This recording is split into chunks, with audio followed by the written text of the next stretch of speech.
The last man on earth. दोस्तों जरा सोचिए कि एक रात आप सोएं और फिर जब अगली सुबह उठें तो इस दुनिया का हर एक जीवित प्राणी गायब हो जाए, इस दुनिया में कोई भी इंसान ना बचे, तो आप क्या करेंगे? ये एक science fiction comedian web series है जो आपको बहुत ज्यादा पसंद आएगी। तो चलिए शुरू करते हैं आज की इस एक्सप्लेनेशन वीडियो को। कहानी की शुरुआत एक रहस्यमय वायरस से होती है। फिल मिलर इस पृथ्वी पर बचा हुआ आखिरी इंसान है जो कि एक बस को लेकर पूरे अमेरिका में घूमता है ताकि उसे कोई जिंदा इंसान मिल जाए। वो हर एक स्टेट के हर एक जिले में जाता है लेकिन उसे कहीं पर भी कोई भी जीवित इंसान नहीं मिलता।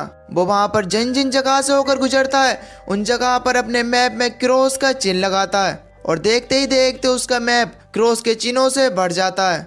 वो जिन जिन जगह से होकर गुजर रहा था वो वहाँ से अपनी ज़रूरतों का सामान लेकर वहाँ से निकल जाता है और जब इसे पूरे अमेरिका में कोई भी इंसान नहीं मिलता तो वो वापस से अपने शहर टेक्सन आने का फैसला करता है। वो वहाँ पर जितने भी बोर्ड लगे हुए होते हैं उन पर अलाइव इन टेक्सन लिखता है ताकि कोई भी इंसान अगर इस बोर्ड को देखे तो वो समझ जाए कि टेक्सन में कोई ना कोई इंसान जिंदा है। अब फिल मिलर इस शहर के सबसे बड़े घर को अपने रहने के लिए चुनता है और उसने जगह जगह से जहाँ से भी चीजें चुराई थी वो अपनी उन चीजों को लाकर उस घर में सेटल कर देता है और वो अपनी फैमिली को याद करता है। खैर अब वो रात में सोते समय गॉड से अपने किए गए कारनामों पर माफी मांगता है और वो गॉड से अपने लिए एक लड़की की मांग करता है।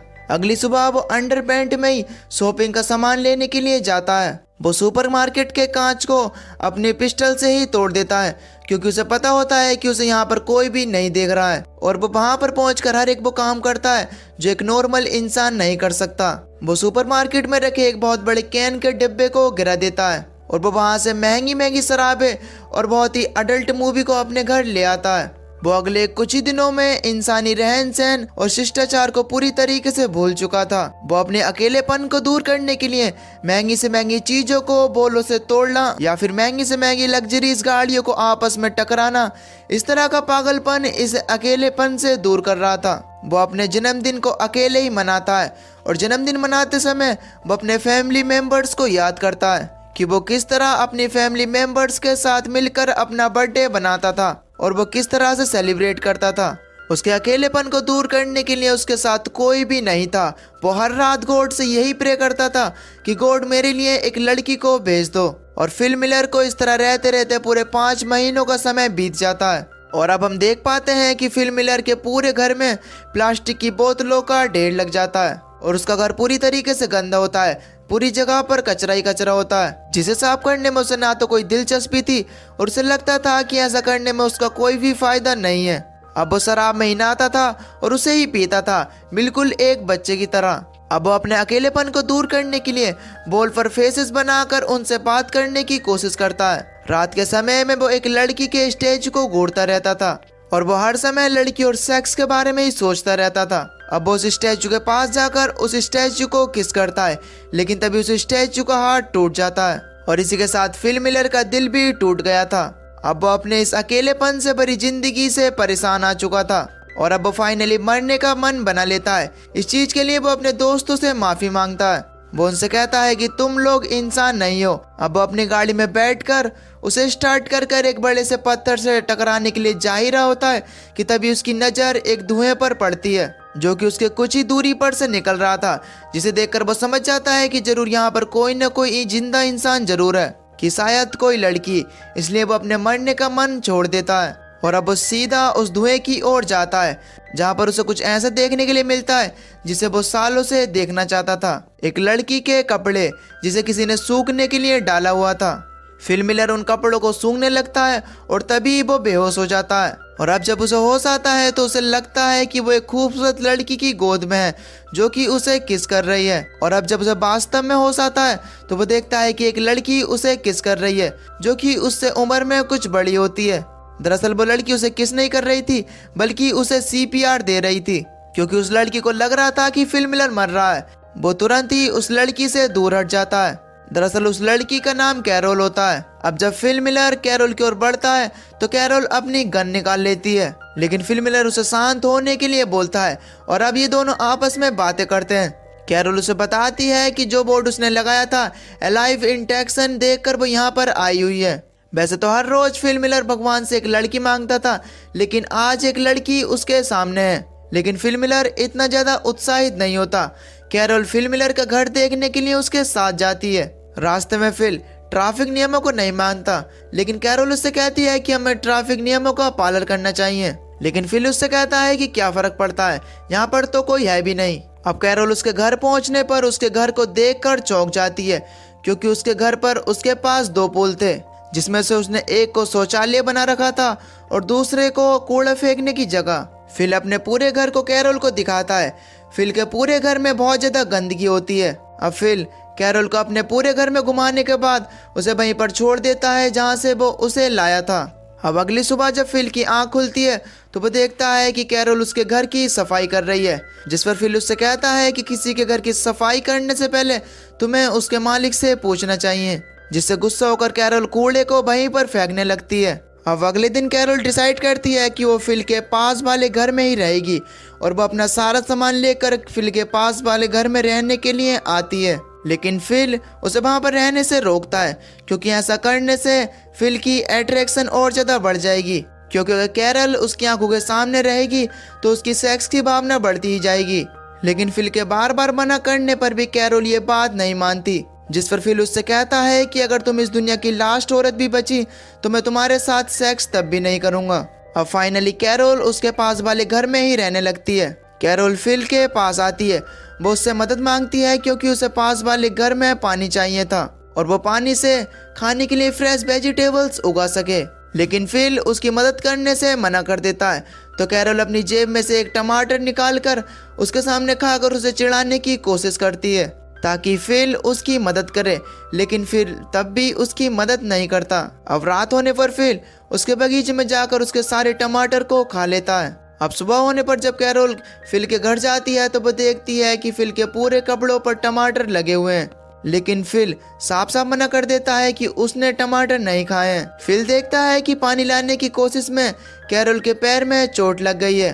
अगले दिन कैरोल फिल से कहती है कि हम इस दुनिया में रहने के लिए लायक है भी नहीं और हमें भगवान ने इस दुनिया को चलाने के लिए नहीं चुना है, और जब हम पानी को अपने घर तक नहीं ला सकते तो हम इस दुनिया को क्या चलाएंगे।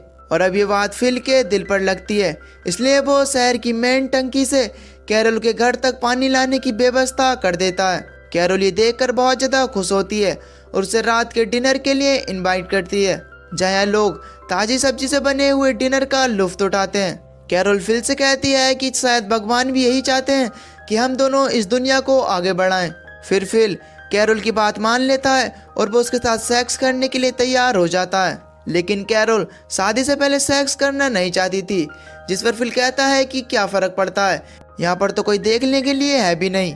कैरोल बिना शादी के सेक्स करने के लिए तैयार नहीं होती। वो कहती है कि वो बिना शादी के बच्चे पैदा नहीं करेगी।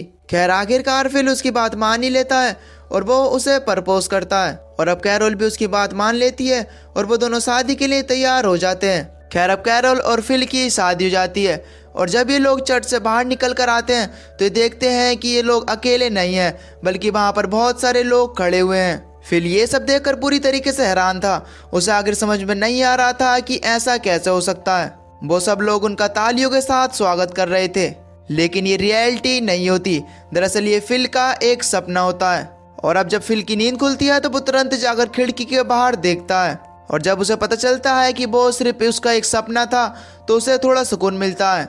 खैर अब ये दोनों लोग अपनी शादी के लिए चर्च जाते हैं। कैरोल ने पादरी के तौर पर वहाँ पर एक रेडियो रखा हुआ था जिसमें से लगातार आवाज आ रही थी, और अब जब यहाँ पर रिंग पहनाने की बारी आती है तो तभी फिल को याद आता है कि वो रिंग खरीदना भूल ही गया है। इस चीज को देखकर कैरोल समझ जाती है कि वो अकेली थी जो इस शादी को करने के लिए प्रयास कर रही थी, और अब वो वहाँ से गुस्सा होकर चली जाती है। फिल उसके घर जाता है और उसके गेट पर आवाजें देता है, लेकिन कैरोल दरवाजा नहीं खोलती। जब कैरोल दरवाजा नहीं खोलती तो फिल एक हैमर से उस दरवाजे को तोड़ देता है, और अब जब वो अंदर जाता है तो वो देखता है कि कैरोल ने पूरे घर को सजाया हुआ है और उसने उसके लिए एक केक भी बनाया था। फिल कैरोल के पास जाकर उससे माफी मांगता है और कैरोल भी उसे माफ कर देती है। अब फिल कैरोल को लेकर एक ज्वेलरी शॉप में जाता है जहाँ पर वो कैरोल के लिए बहुत सारी रिंग लेता है, और वो दोनों चर्च में जाकर अब फाइनली शादी कर लेते हैं। अब रात को घर में बैठकर फिल केक खा रहा होता है तो कैरोल उसके पास आकर उसे पॉपुलेशन बढ़ाने के लिए बुलाती है, जहाँ पर ये दोनों लोग इंटीमेट हो रहे होते हैं। लेकिन फिल कैरोल के साथ इंटीमेट होने में ज़्यादा इंटरेस्ट नहीं रखता। अगले दिन कैरोल फिल के साथ मिलकर हर वो काम करती है जो कि फिल को करना पसंद था, जैसे कि गाड़ी से कैन को तोड़ना और आग से खेलना।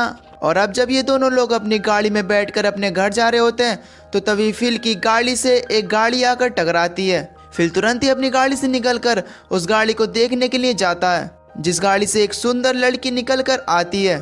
फिल उस लड़की को देखता ही रह जाता है। उस लड़की का नाम मेलिसा होता है। ये दोनों लोग मेलिसा से मिलते हैं।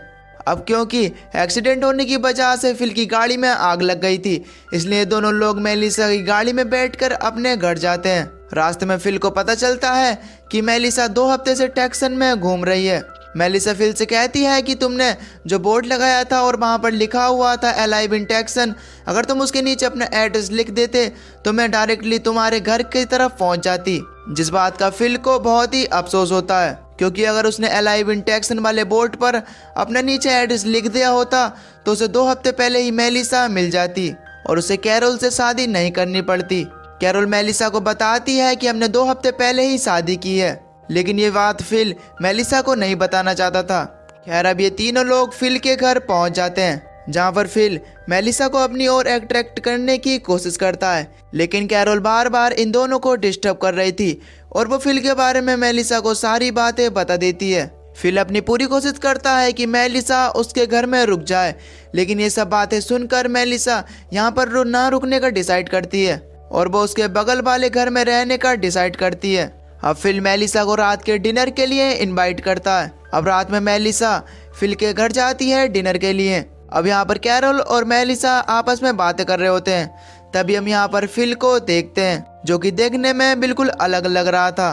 दरअसल उसने अपनी दाढ़ी की शेविंग कर ली होती है, जिसे देखकर कैरोल और मेलिसा दोनों ही चौंक जाती हैं। दरअसल फिल ने मेलिसा को अट्रैक्ट करने के लिए ये सब किया था, लेकिन ये लुक ना तो मेलिसा को और ना ही कैरोल को, दोनों में से किसी को भी पसंद नहीं आता है। खैर, अब ये सब रात को डिनर करते हैं, जहाँ पर फिल मेलिसा से मीठी मीठी बातें करता है। अब अगले दिन की सुबह को फिल वर्कआउट करता है ताकि मेलिसा को ये लगे कि फिल मस्कुलर इंसान है, लेकिन ऐसा होता नहीं है। मेलिसा फिल से बाहर खड़ी कार के बारे में पूछती है। फिल मेलिसा से बताता है कि मैंने तुम्हारी कार को तोड़ दिया था, इसलिए मैंने तुम्हारे लिए कार खरीदी है। कैरोल फिल से कहती है कि तुम्हारे पास मेलिसा को कार गिफ्ट करने का समय है, लेकिन इस गेट को जोड़ने का समय नहीं है। जिस पर फिल उससे कहता है कि मैं इस दरवाजे को भी ठीक कर दूंगा। अब जब फिल दरवाजे को ठीक कर रहा होता है तो तभी उसके पास मेलिसा आती है, जो कि कैरोल और उसे अपने घर बियर पीने के लिए इनवाइट करती है। लेकिन फिल उससे झूठ बोलता है और कहता है कि कैरोल की तबीयत ठीक नहीं है और वो अकेला ही मेलिसा के साथ उसके घर बियर पीने के लिए चला जाता है, जहाँ पर मेलिसा फिल से नशे में ये कहती है कि अगर तुम दोनों की शादी नहीं होती तो हम दोनों का कुछ हो सकता था। जिसे सुनकर फिल बहुत ज़्यादा खुश होता है और इसी चीज़ को वो मेलिसा के मुंह से सुनना चाहता था। अब फिल अपने घर जाता है कैरोल से अपने डिवोर्स लेने के लिए और वो घर पहुंचकर ये देखता है कि कैरोल उसके और अपने फोटो को सजा रही है। अब फिल उससे कुछ नहीं कह पाता है और वहां से आ जाता है। खैर, अब फिल के दिमाग में एक आइडिया आता है और वो सोचता है कि क्यों ना मैं दोनों के साथ ही इंटीमेट होकर पॉपुलेशन को बढ़ाऊं और इसके साथ मेरा मेलिसा के साथ रहने का सपना भी पूरा हो जाएगा। अब वो इस बारे में बात करने के लिए कैरोल के पास जाता है, जहाँ पर वो इस बात को कैरोल को बहुत ही इमोशनल तरीके से बताता है कि वो पॉपुलेशन को लेकर कितना ज़्यादा परेशान है। लेकिन कैरोल उसकी बातों से सहमत नहीं होती। फिल उससे कहता है कि अगर हमारे ही बच्चे हुए तो पॉपुलेशन तेजी से कैसे बढ़ेगी। अब इस बारे में कैरोल थोड़ा बहुत कुछ सोचती है और वो मेलिसा के साथ उसे सेक्स करने की इजाज़त दे देती है। मेलिसा भी इस चीज को लेकर पूरी तरीके से एग्री थी। अब उनके इस फैसले से फिल पूरी तरीके से बहुत ज्यादा खुश था। उसकी खुशी का ठिकाना नहीं था। अगले दिन फिल पूरी तरीके से बहुत ही अच्छी तरीके से तैयार होकर मेलिसा को एक फील्ड में लेकर जाता है, जहाँ पर उसने एक बेड लगा कर रखा था और उस जगह को पूरी तरीके से डेकोरेट कर रखा था। अब ये दोनों वहाँ पर इंटीमेट हो ही रहे होते हैं कि तभी वहाँ पर एक कार आकर रुकती है। फिल को ये लगता है कि शायद ये कैरोल है, लेकिन जब उस गाड़ी में से एक आदमी बाहर निकलता है तो फिल उसे देखकर पूरी तरीके से चौंक जाता है। क्योंकि फिल अब इस दुनिया में इकलौता आदमी नहीं था। वो आदमी इन दोनों को देखकर बहुत ज़्यादा खुश होता है। वो इन दोनों को अपना नाम टॉड बताता है। फिल टॉड को देखकर बिल्कुल भी खुश नहीं था, क्योंकि उसने उसके सारे सपनों पर पानी फेर दिया था। और इसी के साथ इस सीरीज के दोस्तों तीनों एपिसोड यहीं पर खत्म हो जाते हैं। दोस्तों क्या आगे फिल मेलिसा को प्रपोज कर पाएगा और क्या कैरोल ऐसा होने देगी? इसके आगे के एपिसोड और भी ज़्यादा इंटरेस्टिंग है। और अगर आपको इसका अगला पार्ट देखना है तो नीचे कमेंट में नेक्स्ट पार्ट टाइप जरूर करना। अगर आपको एक्सप्लेनेशन थोड़ी सी पसंद आई हो तो प्लीज़ वीडियो को लाइक करके चैनल को सब्सक्राइब जरूर कर देना।